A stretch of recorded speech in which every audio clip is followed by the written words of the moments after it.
Welcome to the Money is Emotional podcast with Christine Luken, the financial dignity coach. In this podcast, we help you recover a positive and peaceful relationship with your personal finances. We do this by bringing together wise money management with emotional intelligence. Join us for this journey where we navigate our relationship with money as Christine Luken draws from years of experience and guest experts to help you get to the root of your money issues.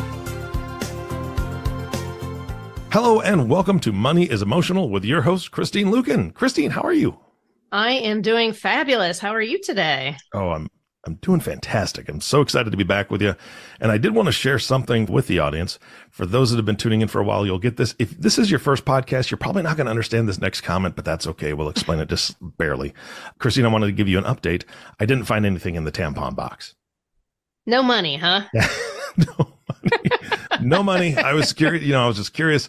For those that have listened for a while, you'll understand that reference. If you don't understand the reference, that's okay. Go back to a couple episodes ago. Christine spoke about hiding money and where spouses hide money. And it was so much fun. And it was a great episode.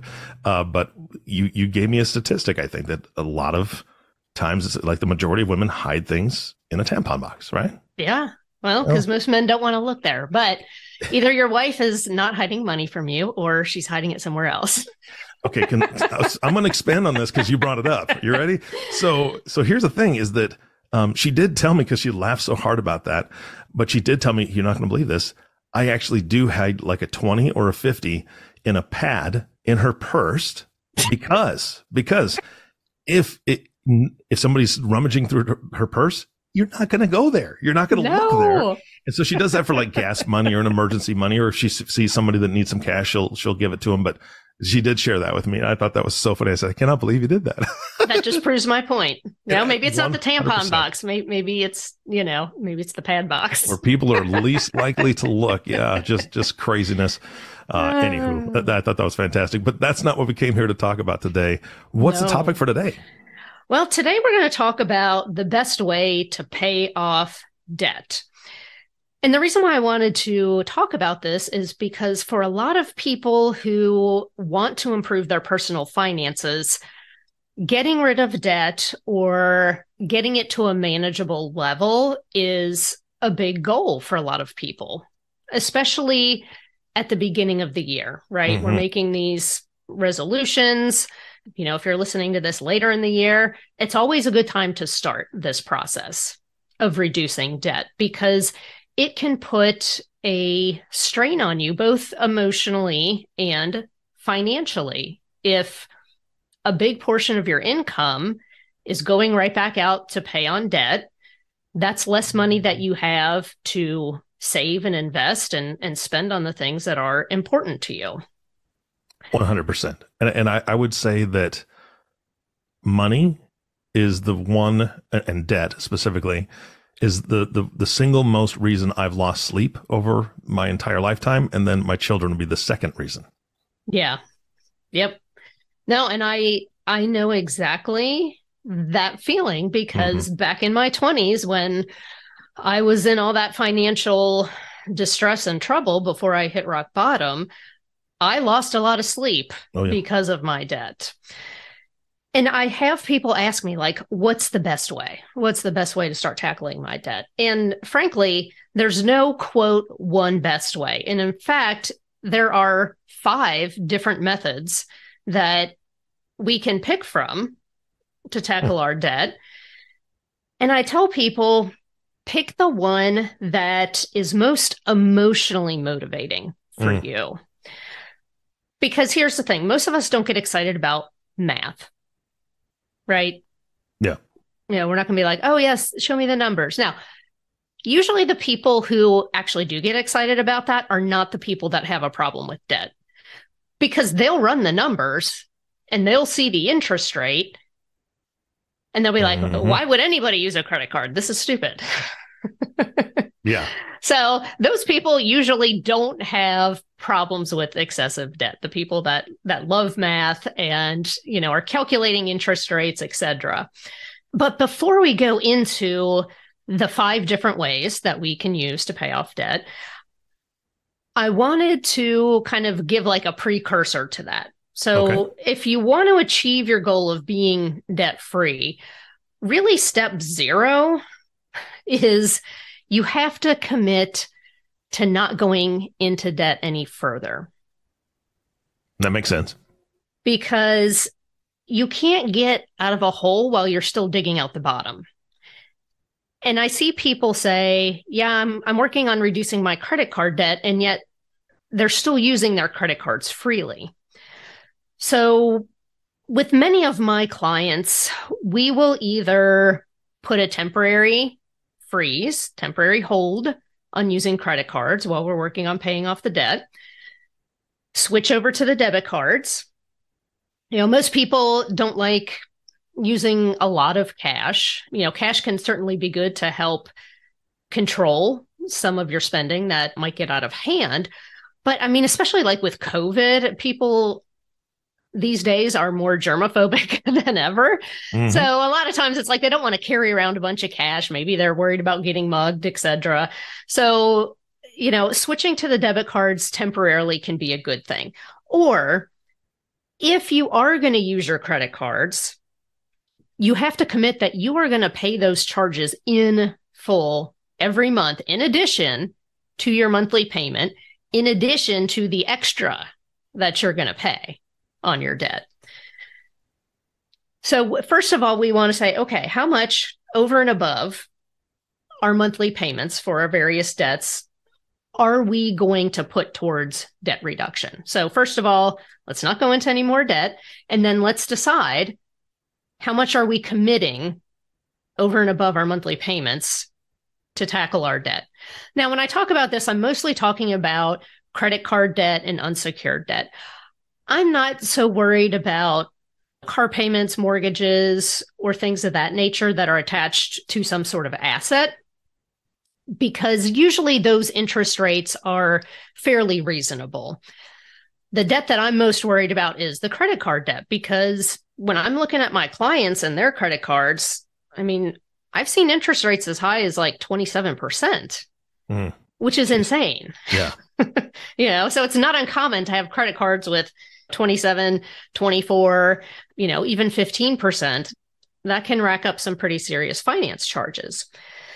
So let's just say, for example, as we go through looking at these different ways, that the monthly minimum payment on all your credit cards is $1,000. And you've decided that, you're going to tighten up your spending or maybe earn a little more income, et cetera. And you've got an extra $500 on top of that you're going to commit. So you're going to pay a total of $1,500 on all of your debt.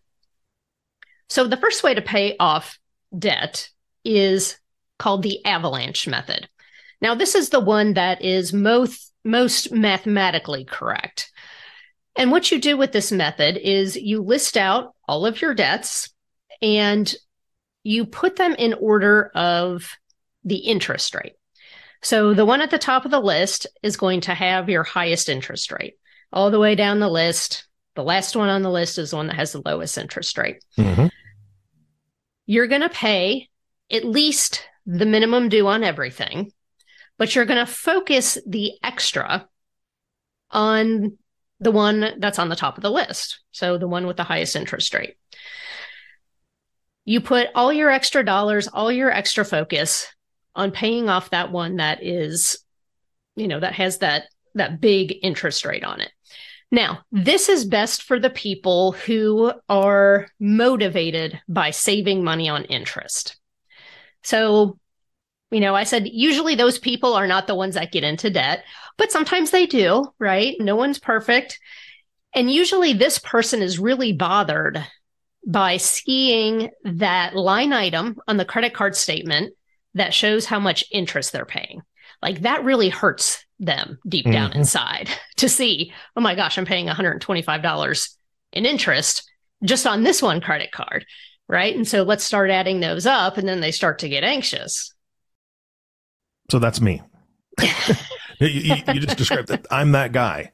Okay. I'm a numbers guy, and I love math. And I hate the interest. I hate all that. But life happened, right? And that's where my wife and I got into debt, and we got into a couple situations where it was just life. Life happened. Some emergency situations came up.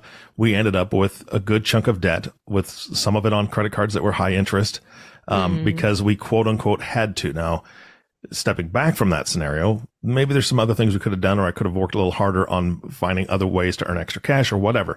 That being said, I'm exactly that guy that you just described. And it was tough to see those numbers, and gut wrenching. Yeah. And so usually someone like yourself, as you start to see the amount of interest that you're paying decrease, that makes you feel good. And that makes you keep going. Now, for some people, this method doesn't work, because if that debt that has the highest interest rate, if that takes a little while to knock it out, maybe it takes 3 months or 6 months to pay that one off completely, that can be disheartening, right? They're not really motivated by seeing that interest payment shrink, because their list of debts is still the same from when they started. And so the second way to pay off debt, which is very popular, is called the snowball method. So you might have heard of this. Yep. You list all your debts from the smallest amount to the largest amount, and you attack the little one first. So you're paying at least the monthly minimum due on everything. But on that little debt, you're putting as much muscle as you can. So in our example, you're putting that extra $500 towards that little debt. And sometimes you might be able to knock one or more of those little debts out in the first month, right? So maybe you've got like a couple of like small medical bills that you can knock 2 or 3 things out in the first 30 or 60 days. And, your list went from 10 debts down to 7. That's really motivating for a lot of people. So people who are motivated by quick victories and crossing things off their list, this snowball method is really the way to go. And this is I really like this one because, and I'm sure there's other people out here who do this, if you write things on your to-do list after you've already done them, just so you can check them off, the debt snowball is probably for you. Oh, I'm so guilty of that. I am that person. I am totally that person. Right on. That's awesome. So the third way to pay off debt is called the volcano method. Oh, that's aggressive. It is aggressive. Now, I don't know if I coined this term or if it's been out there or not, but this is what I call it, because this is actually what I personally used when I hit financial rock bottom. Okay. And you'll probably remember the story. I want to say it was probably in the first or the second episode where I talked about the Dillard's bill. When I hit financial rock bottom and I left my ex-fiance, he had been an authorized user on my Dillard's card. And the first statement that I got after I left him, there was a charge on there for my Valentine's Day present. And I got stuck paying for that. I was so pissed off. Yeah. Every time I saw that Dillard's bill, I just got ticked off all over again. And so I decided, even though it was not the smallest bill, it wasn't the one with the highest interest rate, it was the one I hated the most. And so I wanted to attack that debt and get rid of it, because it just felt like this little black cloud that was hanging over my head. And I find that my clients who are coming out of divorce, and maybe they got stuck with a debt that they felt like it's unfair that I got stuck with this one. in the divorce settlement, I feel like my spouse should have taken this one, or every time I see this, I'm reminded of my ex. Or it could also be a debt that was incurred for a purchase that you regret. So I've seen this one too. I had a client quite a few years ago that they bought solar panels for their house. And they basically said they didn't feel like it was a good investment, right? So a couple years down the line, they didn't feel like they were seeing the return that they had expected from this investment. And this guy just hated that bill. So I was like, okay, well, look, if you want to knock this one out, let's knock it out. And he just felt so much better once it was gone, right? Because it was almost like this constant reminder of, you made this bad decision. You made this bad decision. Now, I'm not making a blanket statement about solar panels or anything else like that. It was just for this particular guy, he didn't feel like in his particular situation, he thought that that was a bad idea, and it just bothered him. So there may be a debt like that for you. So maybe that's what you need to do. Maybe that debt that you hate needs to be at the top of your list. So if you've got one or more debts with emotional baggage, this may be the one for you, the volcano method. Now, I find sometimes with people, like for me, there was really only one bill. No, I take that back. There were probably two bills that really bothered me. It was that Dillard's bill. And then I had this consolidation loan where I had consolidated a bunch of stuff. And then I went and charged credit cards back up.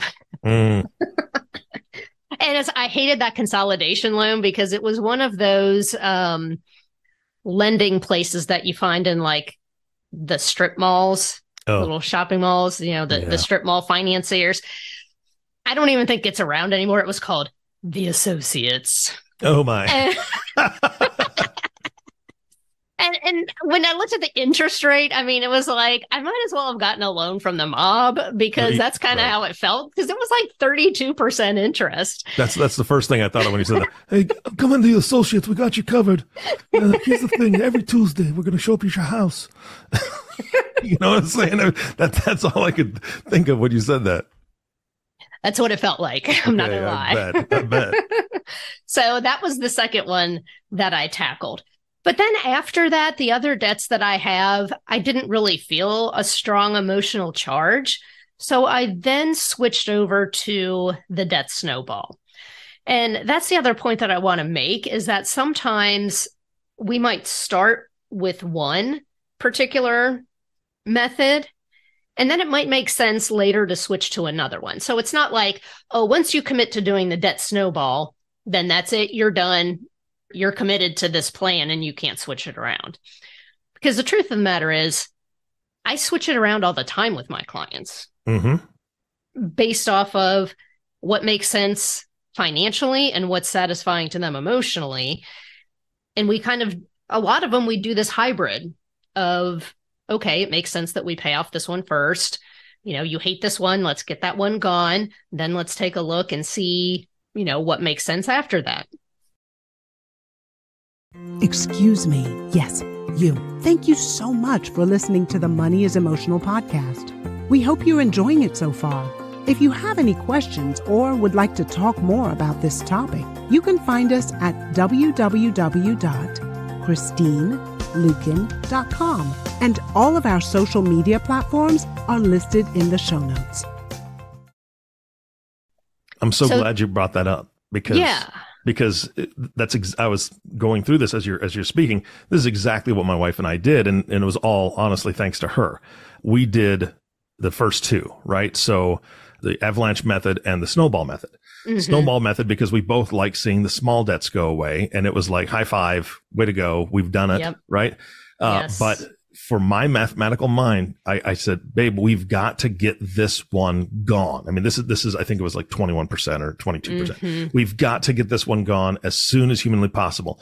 So what she was doing is she was basically putting a lot toward the little one to try to knock out some as we were going, and then almost like splitting all the extra half between the very top one that I wanted gone and half between the bottom ones, which we both wanted gone so we could see progress. So I think that's perfect that you brought that up. Yeah.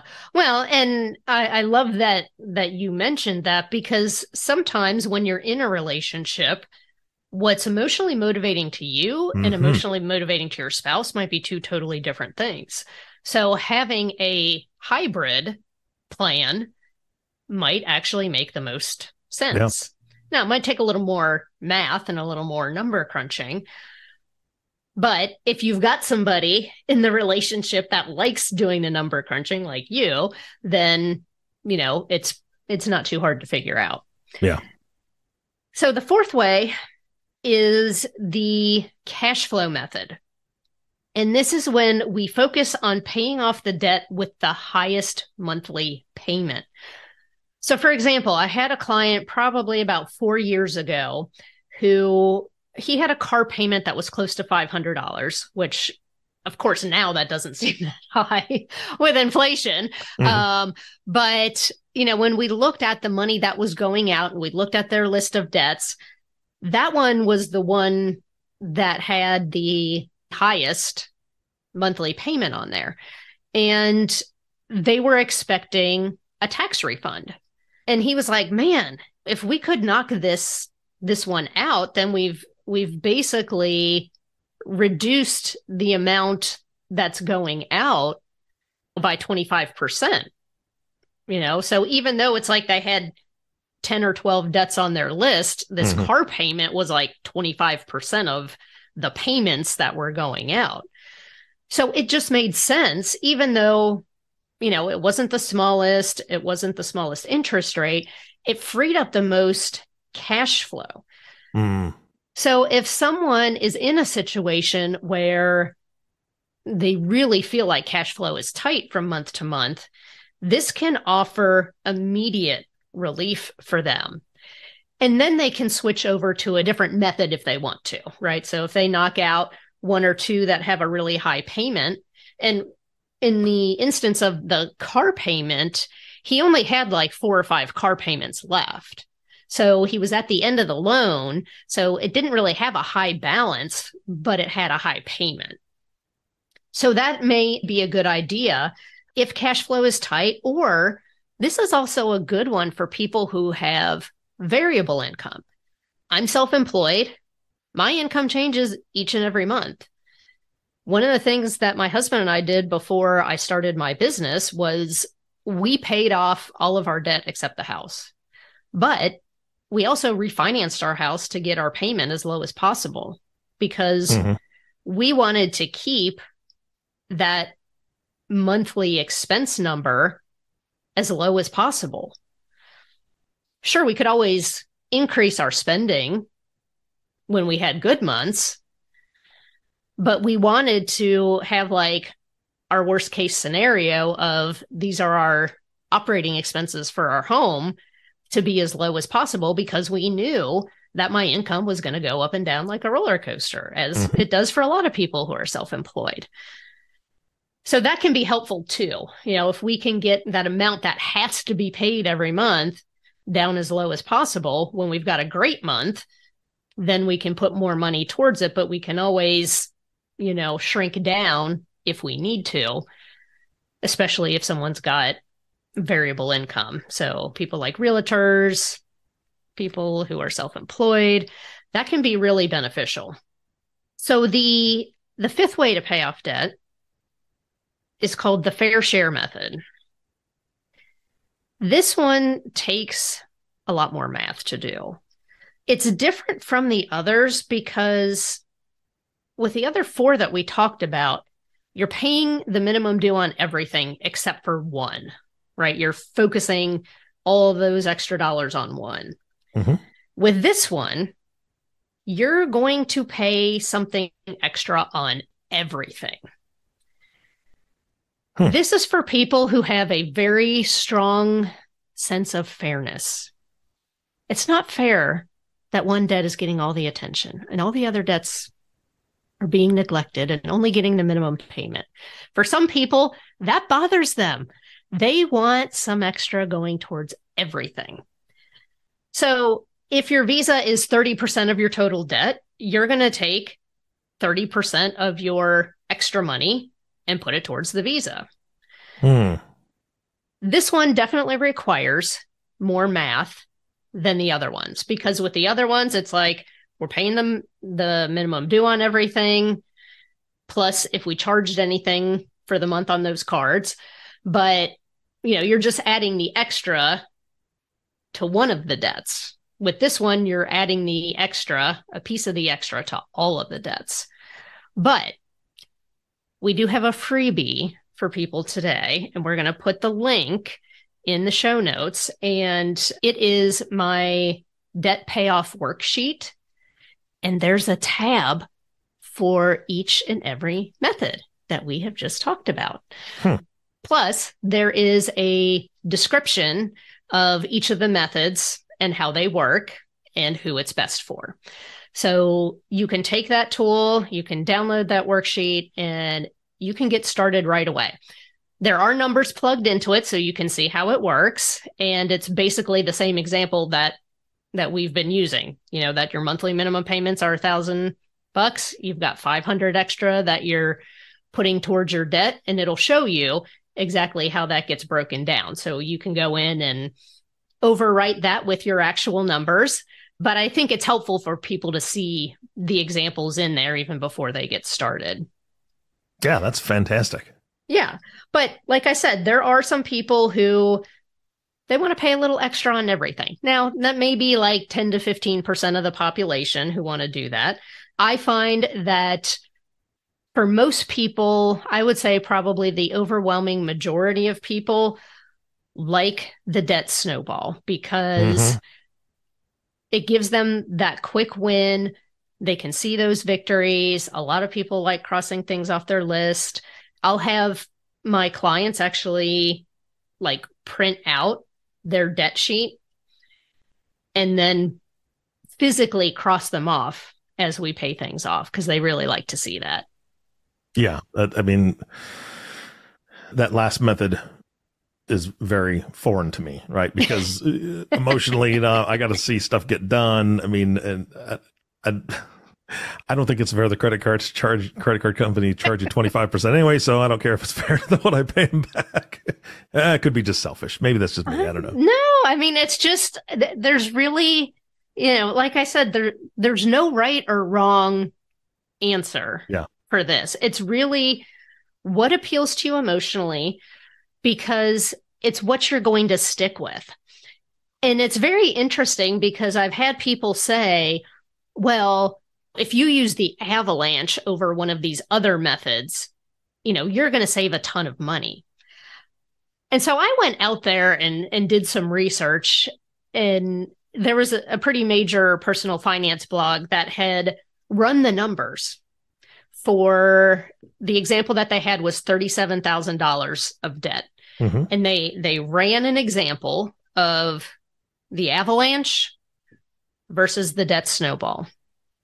The person that did the avalanche paid $300 less in interest and finished 30 days earlier than the person that did the snowball. That's not a big difference. No, not when you're looking at the emotions behind it along the way, right? Depending on how you perceive things, right? Like the snowball method, you're knocking things out, quick victories, just like you said. That may be totally worth the $300, right? Absolutely. If you're going to stick with it, I mean, that's the thing, because if you try to do one of these methods and it doesn't feel like it's a good fit for you, you might end up quitting and giving up on it. Exactly. And that's big. Yeah.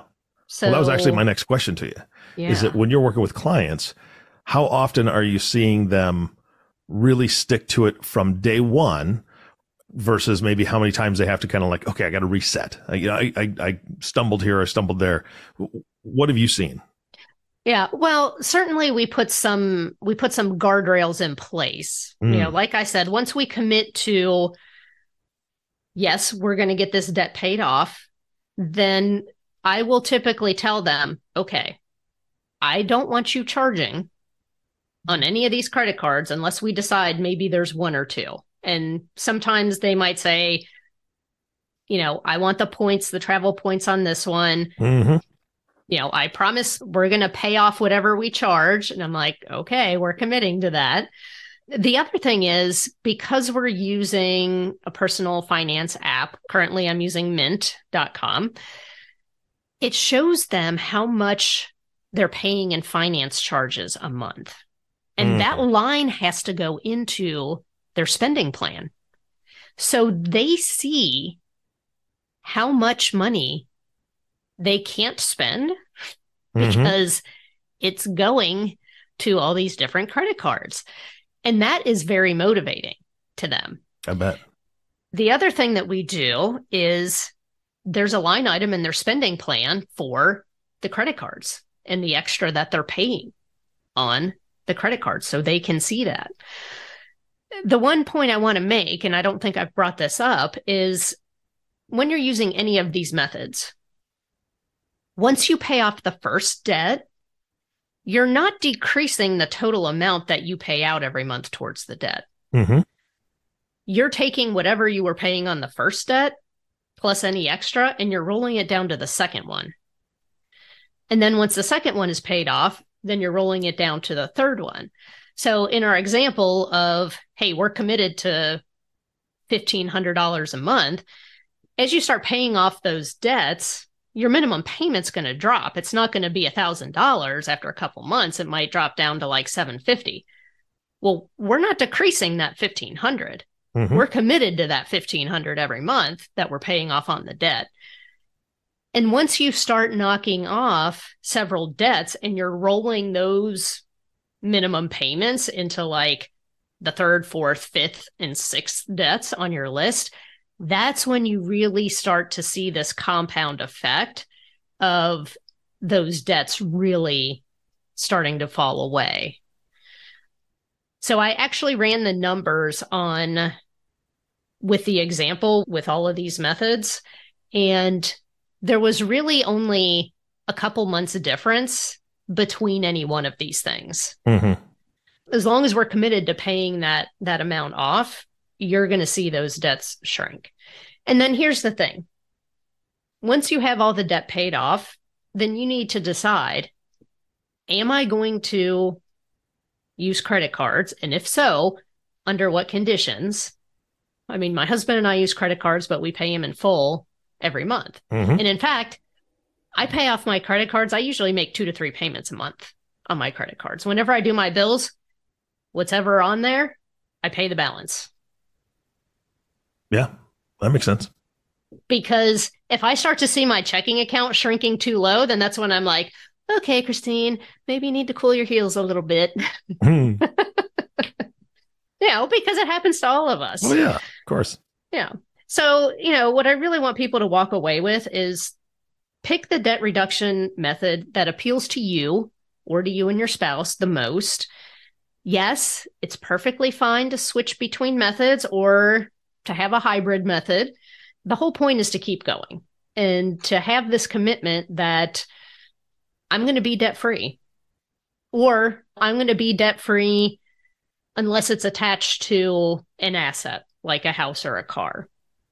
Now, that's a completely personal decision. Now, my husband and I have been debt-free for going on 3 years now, and it's amazing. I mean, our monthly bills are like laughable. I mean, we could live on so little money. It's crazy, but it gives you a lot of freedom, right? And that weight of debt, it's heavy for a lot of people. And you've got to go through this process to get through the other side. Yeah.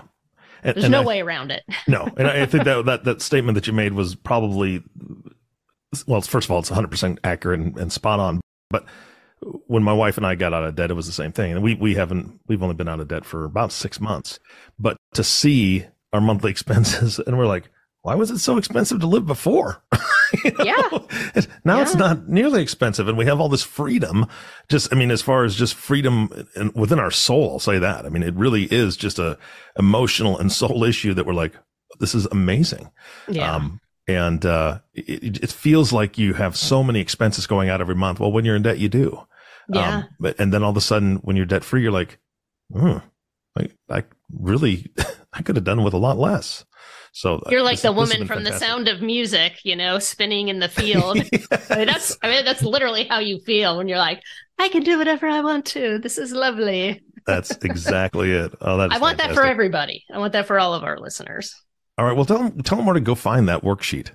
Yeah. So it is bit.ly/debt-free worksheet, and it's WKSHT. So DEBTFREEWKSHT. So we'll put that in the show notes so that you can download that.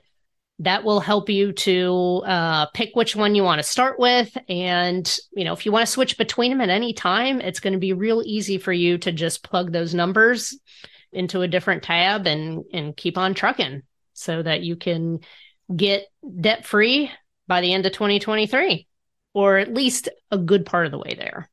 I like that. That rhymes too. I did not plan on that, but sometimes it just flows. Debt free by the end of 2023. Perfect. Christine, thank you so much. This has been fantastic. Well, thank you. And thanks to our listeners. Yep, absolutely. Our last thank you, like Christine said, is to you, the listener. Thank you so much for tuning in and listening to the Money is Emotional podcast with Christine Luken. If you have not subscribed to the podcast yet, please click the subscribe now button below. This way, when Christine comes out with a new podcast, it'll show up directly on your listening device. And we humbly ask you to share this podcast. Man, this is the perfect one to share with family, friends. If you've got kids that are just starting their adulthood, powerful stuff. Share the podcast, please. Rate it, leave a review. This actually does help others find the show. Again, thank you so much for listening today. For everyone at Money is Emotional, this is Eric Johnson reminding you to live your best day every day.